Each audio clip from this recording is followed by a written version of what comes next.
कभी कभी जीवन के रास्ते में ऐसे मोड़ आते हैं जहां एक साधारण व्यक्ति अपनी हर दिन की जिंदगी में भटकता रहता है। उसके चेहरे पर चिंता का भार और दिल में भारी गम होता है। लेकिन जैसे ही वह कुछ पल अपने भीतर देखने की कोशिश करता है, एक नई कहानी उसके जीवन में दस्तक देती है। नैरेटर की कहानियों में छुपी प्रेरणा हमें ये समझाती है कि जीवन का वास्तविक अद्वितीयता एक यात्रा में है। एक ऐसी यात्रा जो सिर्फ स्थानों की नहीं बल्कि आत्मा को खोजने की है। जैसे ही साधारण व्यक्ति इस आध्यात्मिक यात्रा पर निकलता है, दृश्य बदल जाते हैं। ऊंचे हिमालय के पहाड़ों, शांत गंगा की लहरों और प्राचीन मंदिरों की तस्वीरें उसके मन में नई रोशनी भर देती हैं।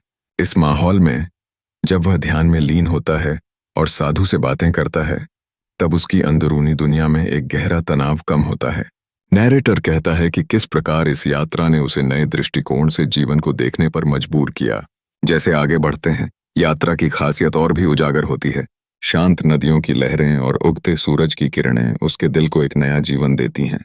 मंत्री में आरती करते हुए साधारण व्यक्ति की आत्मा में एक ऐसा बदलाव आता है जो उसे अपने छोटे छोटे समस्याओं पर फिर से सोचने पर मजबूर करता है।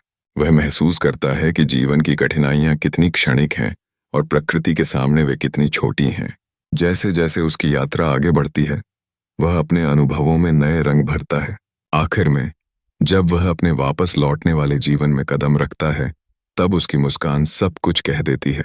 पहले से ज्यादा शांत, खुश और आत्मविश्वासी, वह अब अपनी नई दिनचर्या में योग और ध्यान को शामिल कर चुका है। नैरेटर की आखिरी वाक्य हमें यह याद दिलाते हैं कि एक ऐसी यात्रा जो केवल शारीरिक नहीं बल्कि आत्मा को स्थिर करती है, ही जीवन को सच में बदल सकती है। यह कहानी हमें प्रेरित करती है कि कभी-कभी खुद को खोजने के लिए एक यात्रा की आवश्यकता होती है।